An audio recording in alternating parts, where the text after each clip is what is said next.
Do you need to find your voice and activate your vision? Then this UNCORK Conversation is going to be for you or somebody that you know. Welcome back to the UNCOMMODiFiED podcast and to another UNCORK Conversation. Today my guest is Michael Davison. Michael, welcome to the show. Yeah, thanks for having me. Awesome. It's going to be great. All right, full disclosure. I've known Michael for, oh my gosh, I'm going to say it's about 11 years, Michael, now. I can't believe it's a long time. I think you were you like 4 when I met you? No, you're you're older than 15. Everybody seems so young to me, though, because I'm an old fart, Michael. I don't know what it is. It's crazy. Oh, man, what a journey you've been on. So let me tell you, my listeners, about Michael and sort of where he is and where he's going. It's an exciting journey, and he's going to share some of the wisdom from that journey with you today. Michael is a seasoned writer and producer, and he boasts an illustrious career spanning over a decade in the film industry. His pivotal moment came in 2017 with the creation of a half-hour comedy television series entitled Bedtime Stories for Men. By the way, that was a good show. I like it. Michael's role as an associate producer on esteemed projects like Code 8 and Deep Six showcase his profound and powerful grasp of storytelling and production dynamics. Now, beyond his career endeavors, Michael he has this gift of crowdfunding. And by the way, I got to tap into that gift one day, Michael. It's awesome.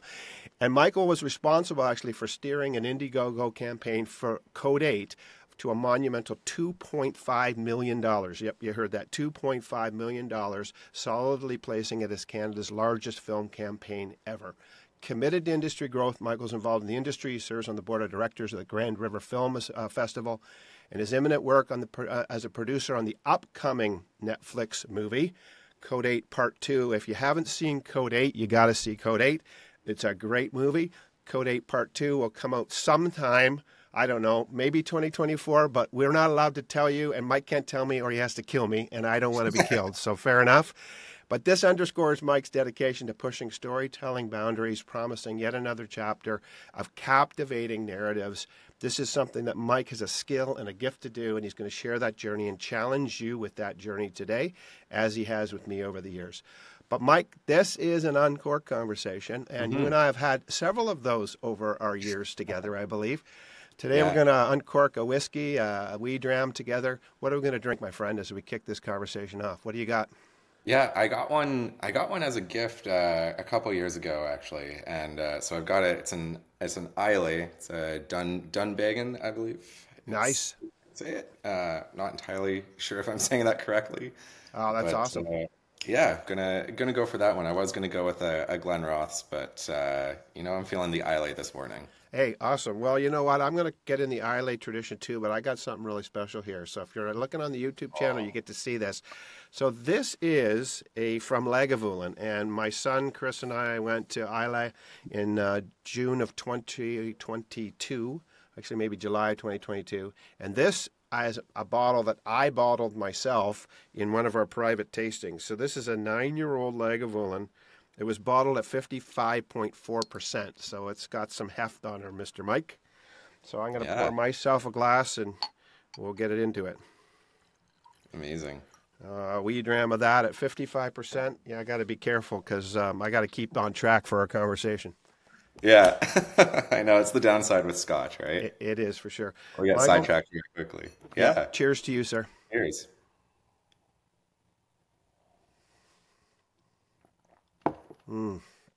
That's great. Good stuff. Let's kick it off. Okay, Michael, we always, on my podcast, on the UNCOMMODiFiED, we recognize that questions form the container for the conversation. So questions release the conversation and they make it happen. So let's start with this question. What's inspiring you personally and professionally right now, and why? What's going on in your world, and what's really inspiring you? Yeah, I mean, there's a lot of stuff that's kind of been going on lately for me.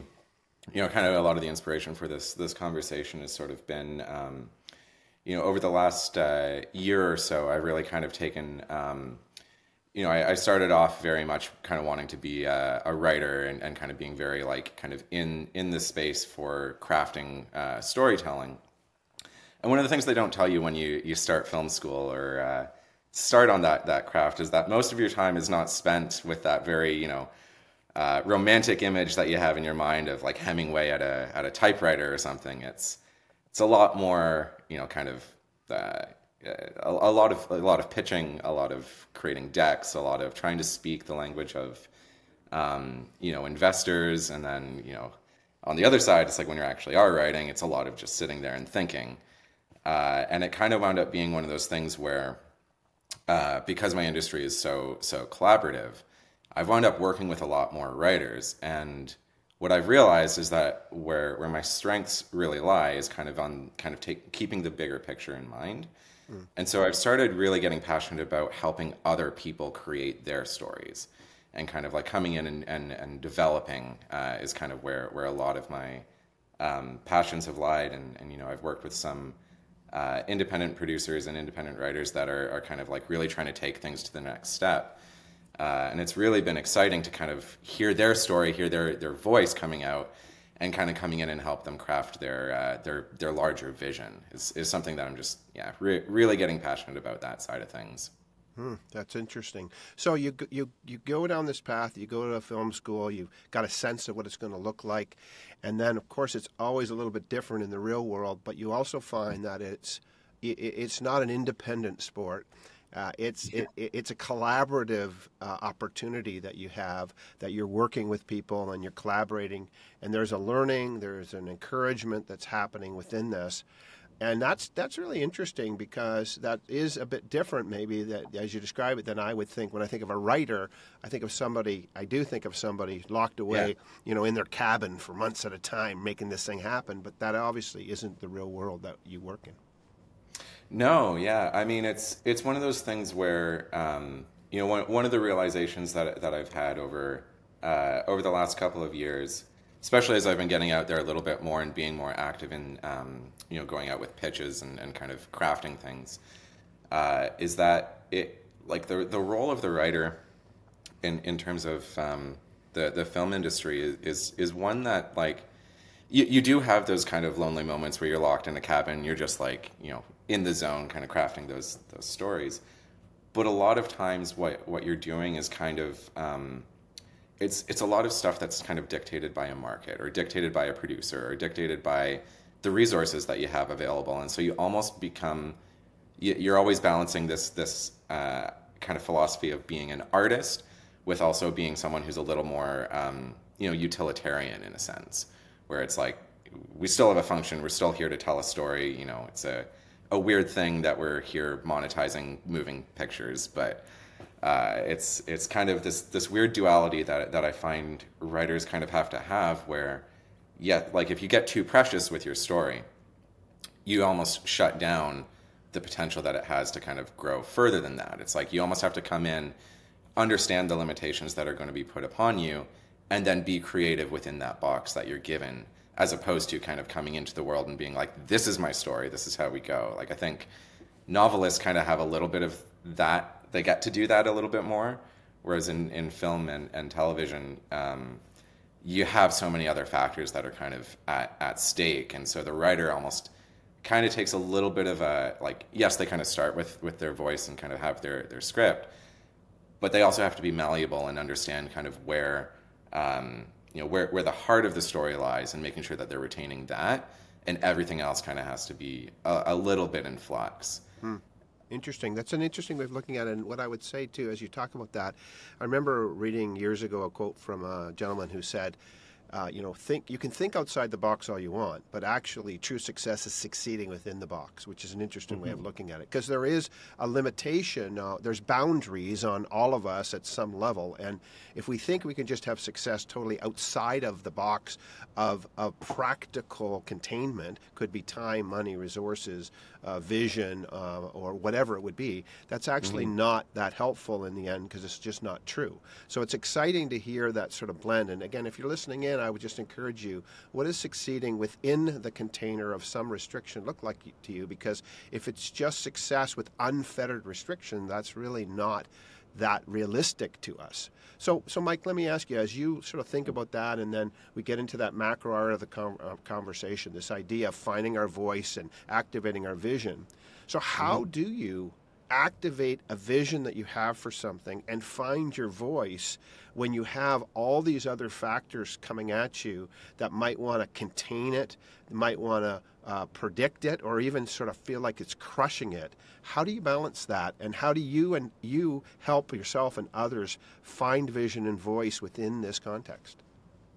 Yeah, I think it's a great question. I mean, it kind of reminds me of a script that I was pitching about 4 or 5 years ago, where yeah, like the main character was kind of this middle-aged guy. It was an insider industry piece where he's kind of going through. He's been on a TV show for 8 years, and now he's kind of coming to the end of his term, and he's kind of going through this like crisis of identity over a final Comic-Con tour.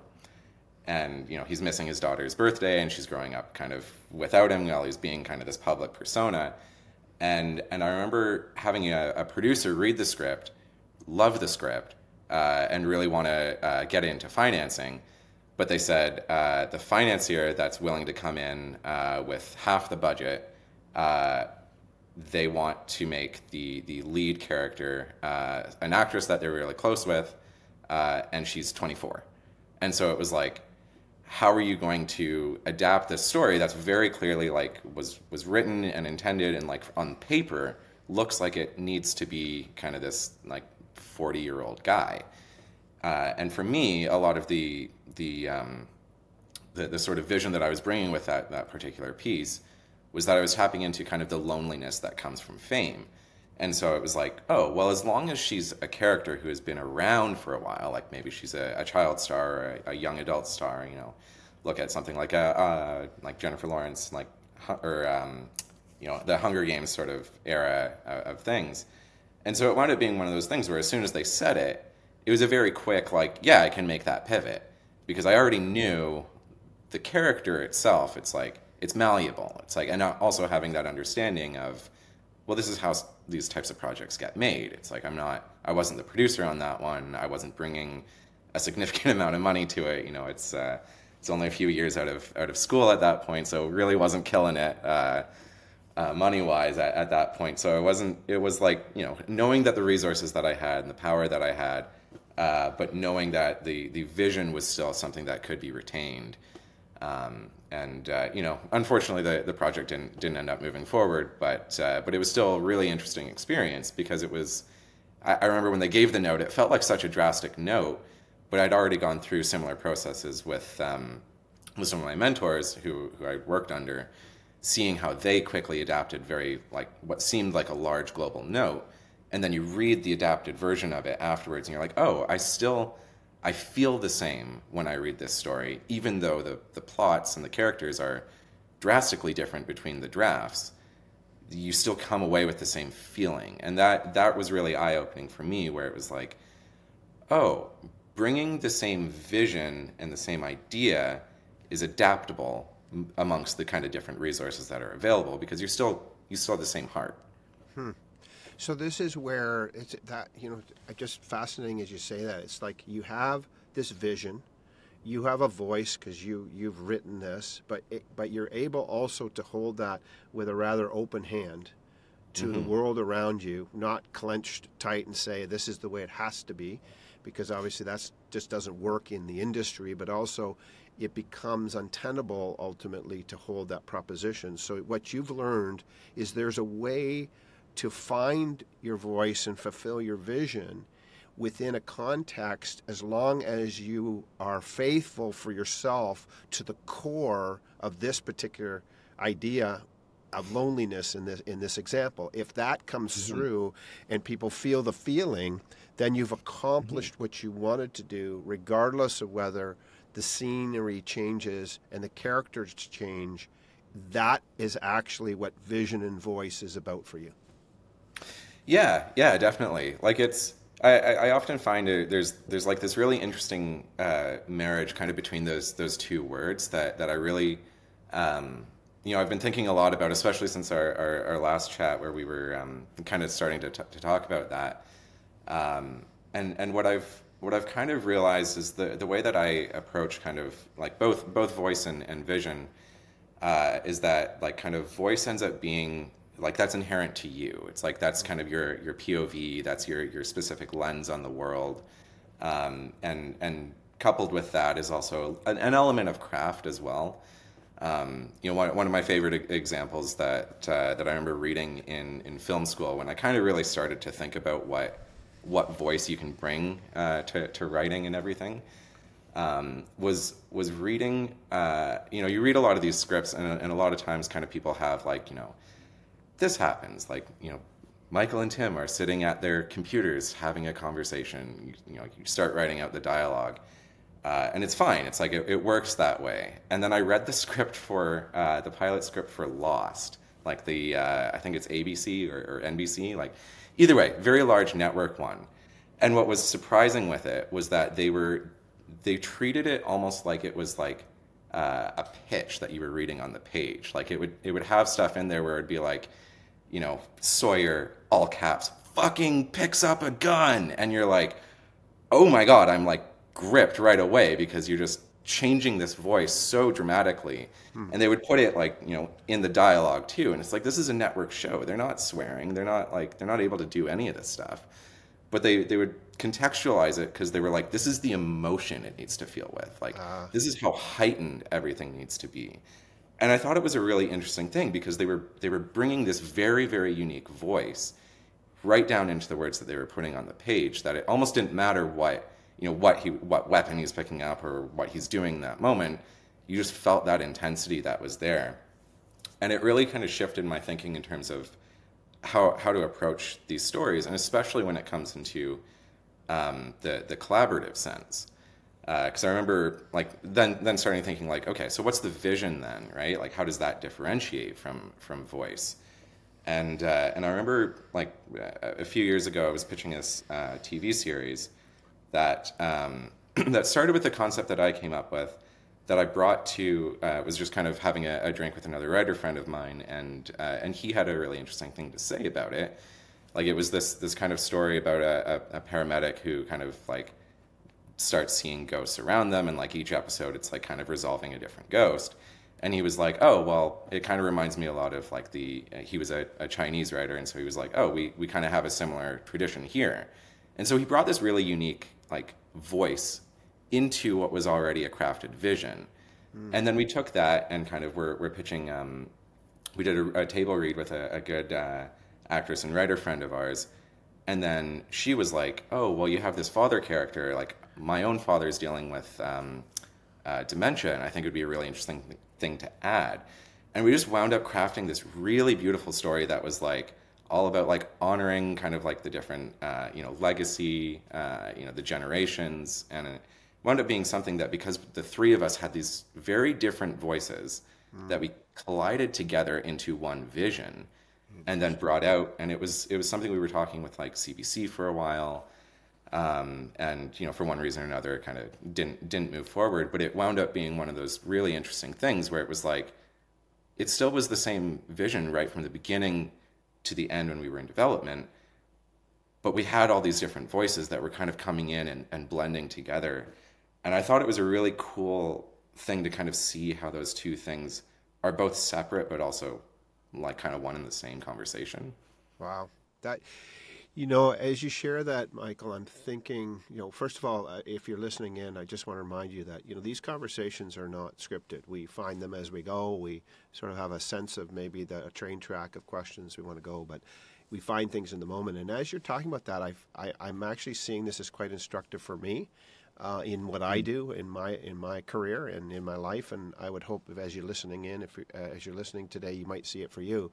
But there can be a singleness of vision, but actually inviting other voices into it to contribute to something that can become bigger and better is a really, really hard thing to do, but it's so powerful. Mm-hmm. So that's the one thing I'm hearing as you describe that. The other thing I'm thinking about is, there's been times, I think, in my career as a trainer, coach, facilitator, developer of content for training, that I've gotten so locked into not just a vision for a project with a customer, but to the voice that I have to have or the role I have to play.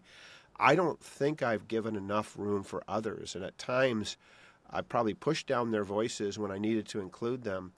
And in fact, it would have become better if I would have listened to the voices of others and synthesized those things together. So I'm really seeing this as a real wise, instructive conversation, even as you talk about it, Michael, and I can apply it Good. to my own world. And again, if you're listening in, I would challenge you, is there a place where you need to actually, you need to understand that it doesn't just need your voice. Maybe it's even in your family. You know, sometimes we get so locked into our perspective and voice in our family. And, you know, we're going to, we're going to be just have gone through, you know, our holiday season. This episode will probably, you know, come to light in January. We'll have just come through Christmas. You know, and here's a question, you know, again, will you be able to, for the vision of something better at your family, will you be able to find other voices around the table? I mean, there's great application to what you're saying, Michael. Yeah, yeah. I've found it's you know, I'm getting a little more involved on like a lot of my career has sort of been balancing the creative components with a lot of the kind of the management side of things, and I've found, you know, in recent months and last like maybe year or two, really taking that step back a little bit more to create that space for those other voices to kind of come in. Like you said, like I think it's a really interesting and powerful thing when you have someone else who like can add to a vision that you've started with, and having that space for them to come in and sort of run with things. I mean, you know, one of the things I always like love to reference is like the first draft.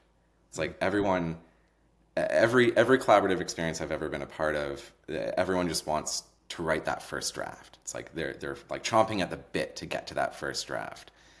And what I find really funny about that is like it's never going to be the draft that actually gets filmed or made. It's like, so why are we being so precious about like being that guy who comes in? It's like we get so nostalgic and hung up on seeing the blank page and being the one to like hammer out the text on it. But you know, when you really look at the final product, it's like, you know, you hear all the stories all the time of writers who spent 10, 15 years on a story. And it's like, yeah, if you were precious with that first draft, I mean, it would never have gotten to this point. You know, you need to have those other elements and have it read by other people and get their feedback and criticism. And maybe it does take, you know, taking another voice and having them do a pass on things to kind of really open it up in a way that you now see better what your vision is. Yeah. You know that, and as you say that, I just really, you're challenging me, Michael, in the conversation. I just want to challenge my listeners. What am I holding too precious in my life? You know, as you're listening in, what are you holding way too precious that you need to see it differently? You know, when you use that word, I hate to say it, in my mind, I see Gollum. Okay, I see Gollum from The Lord of the Rings. I see this idea of we hold on so things, you know, that my precious, and we can't give it up. And actually, as we give way and make space for other people to come in, you know, the wisdom in this is it becomes more precious.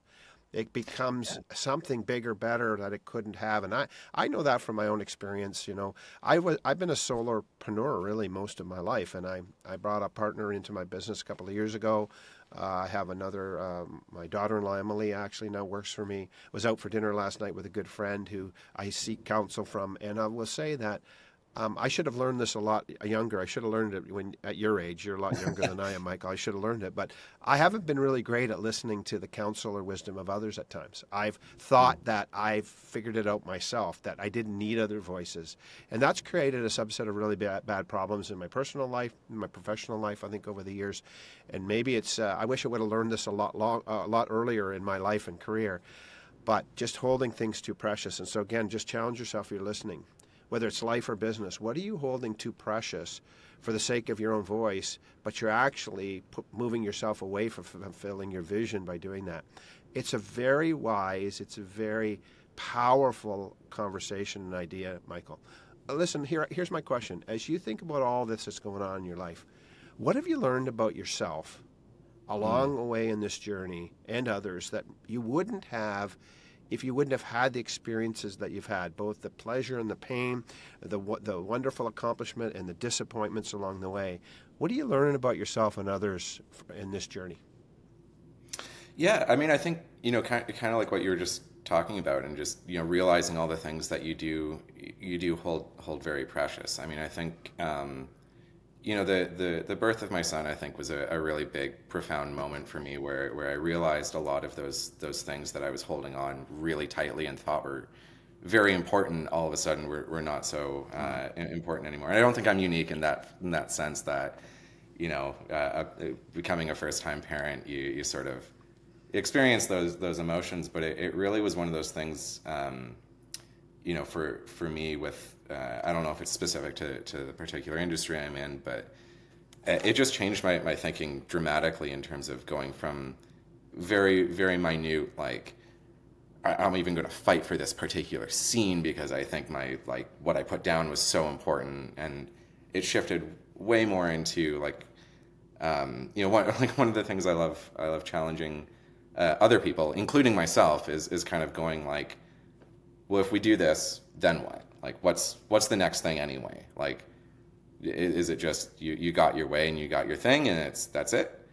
Or are you doing that with a purpose that you actually want this because it gets you X? A lot of times we look at in this particular industry, like, people just really just kind of throw everything out there just to try to get the one thing made, which you kind of need to do, but they don't do it with the purpose of like, and now I'm going to create this company that's now going to do this again, and we've got this model, and now we've got a way of doing things that nobody else is doing. Or like they lose that vision because they're so focused on like the minutia of this one particular project. And I think for me, the big thing that I've learned over this kind of exploration of vision and voice over my career is just like so often we get so hyper focused for short periods of time, and then 6 months later it doesn't matter. And just having that perspective and understanding that, like, doing even those moments, it's like the moments that really matter are the ones that will matter beyond the next few months and the next few years even. That's that's very wise. That is so true, because we get so locked up on what we think is essential, right, in the moment, and we bear down on it and we chomp on it and we can't let it go, and we get so fixated sometimes that we can't see that bigger picture. We tend to take the short haul view of life. We don't look at the long haul. We sort of see things in these short bursts, not in the longer trajectory, the longer arc. And that is disastrous eventually, because you're right. What I would have doubled down on and tripled down on, on something I maybe even believed as essential in my life maybe 20 years ago, I actually don't believe is essential today. And if I would have been able to see the longer haul and see myself, growing and changing and ebbing and flowing. There's a podcaster I love to listen to. His name is Rob Bell, and actually Rob was on my show, recently. But just really interesting, because he talks about this idea when he talks about his own evolution and sort of moving away from what was essential and maybe not so essential now. He says, "Oh yeah, that was true, but that was 13 Robs ago." That's sort of the way he describes I love it. that. That was 13 Robs ago, and it's this way of owning, not dismissing what we held essential maybe here, but actually owning the journey towards where we are and saying, you know what, that's true. I did say that. I believed that. I thought that was essential. I really was going to contend for that back 6 months ago or 13 years ago, but that was 13 Robs ago. And I've adopted this saying for myself, saying, hey, that was 13 Tims ago. That was 10 Tims ago. And that does change us, because sometimes, again, we get so committed to something that we think can never change or be reimagined. And whether it's writing a script, whether it's a process that we have in business, whether it's a tradition we have in a family, might be a core belief that we might have held deeply, but there's ebbs and flows in the way we're looking at it. Moving beyond this is an important part of the journey, and you're just reminding me of this as you talk about it, Michael. Yeah, I love that. I love the 13 iterations of myself ago. I mean, that's so profound. Like, I find that's just such a big that puts into words very nicely kind of, I think, what I was trying to say before, where it's just, you have these iterations that come out, and you kind of gotta move with them. Like, if you hold version 1 of yourself too preciously, like that's, you're not going to grow. Like, Yeah. Yeah. Well, I guess we're way too committed to draft one, aren't we? yeah, yeah. Oh That's my gosh, man! I want to tell you something. Draft one of Tim was a disaster. Okay, so but when I was in it, I thought it was the most amazing and the best I could be. But man, oh man, do you learn over time that draft one, frankly, just sucked really bad. yeah, yeah.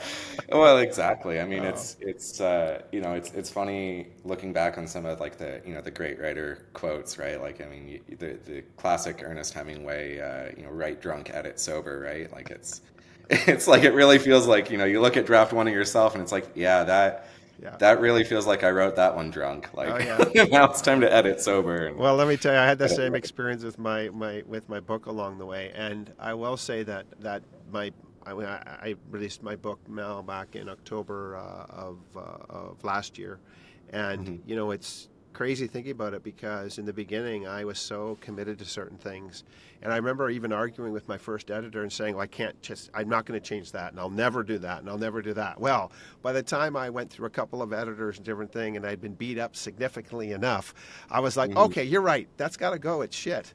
But man, Yeah. I was so committed to no, it's got to be this way, and then all of a sudden you go think, and I'm really glad that I brought other people into the journey and strengthen Hmm. it. Now, my book isn't the best book in the world, that's for sure, and the writing isn't the best writing. But it's the best that I could have crafted based on my journey and the input I was getting. But again, I Yeah. was really committed to my own voice in the beginning, and I guess that's sort of like an echo chamber in some ways. That's the worst echo Yeah. chamber, and I was committed to I was really committed to it. This has to be said this way. And I remember one of my editors said to me, here's the problem, Tim, is that if you write in such a way that people have to know you personally to get it, then you are limiting your audience to the very few people that you know. Do you want to write for your friends or do you want to write for the world? And I'll tell you something, that really transformed the way I looked at it because I realized I was trying to say, this is my voice and this is who I am. And I really was saying, you got to know me to get it. And that's a problem. Hmm. And that became something I had to let go of and move on in my journey, right, as a book writer.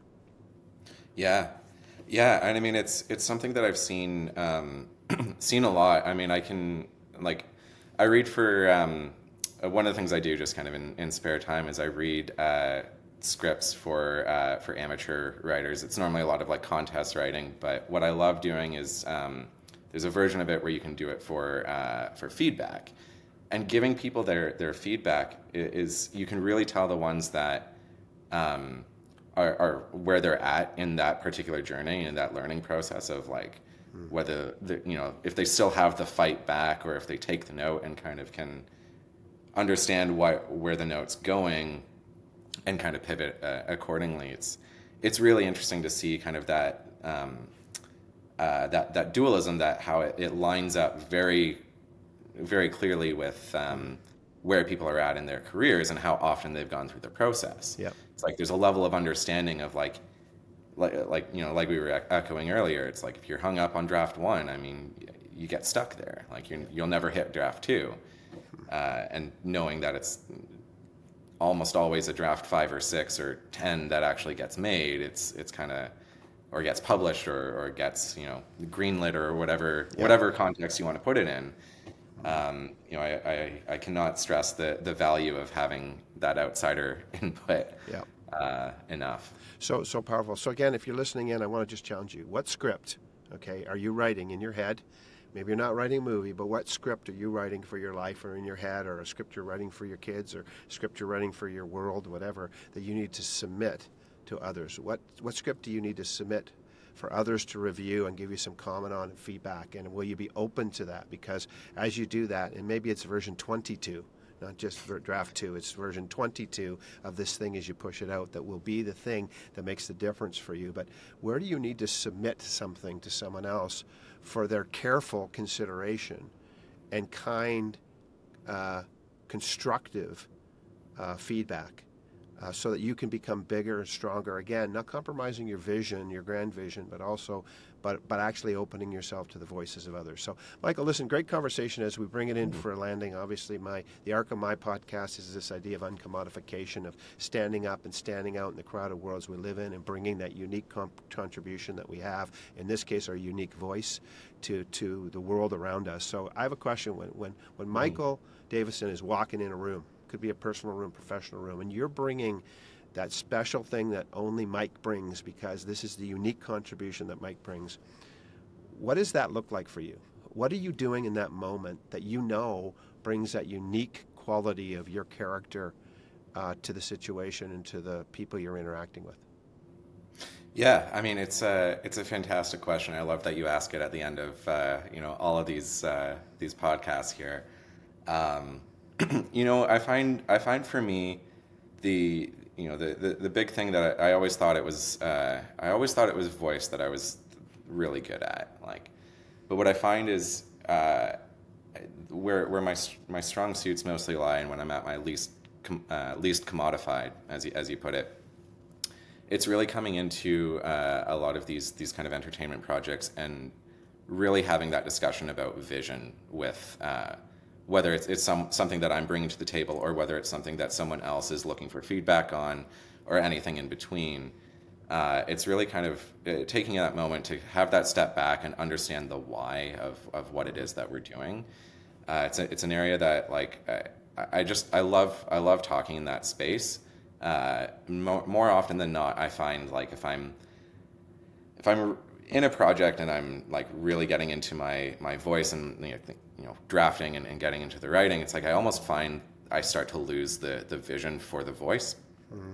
And when I take that step back and focus in on that vision and invite another voice in to kind of go through and fix and add their own kind of take on things, I find when I'm able to take that step back is when I actually end up having the best kind of clarity and the best version of myself to kind of help guide and steer things the way that they need to be. Wow. Very powerful provocation. Again, if you're listening in for a reason, and I'm just going to ask you to challenge yourself. What does activating that behavior that Mike just talked about, what does activating that in your world look like? And again, remembering that sometimes, we got to be careful that we're not defending the external too much, and we're actually looking at the internal, the why, and we're focused on what is so important. What do we need to actually hold precious, and what can we hold with more of an open hand towards ourselves and others, and how do we encourage other people in that room to do the same?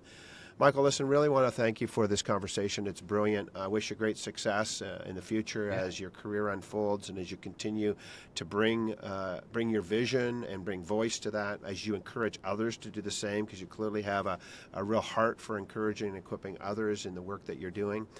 Tremendous success is wished upon you for sure. Again, if you listened in, you're listening in for a reason. I want to thank you for listening in. And do me a favor, as you uncork this conversation and the ideas that we've talked about into your life, you pour it out in your life and others, let me know how it's going. Email me at tim@theuncommodified.com or DM me on social media. Just connect with me and let us know, let Michael and I know how you're uncorking this conversation for the positive benefit in yourself and others in your world, how you're finding your voice and activating your vision, and how you're doing that in a way that allows you to keep precious what should be,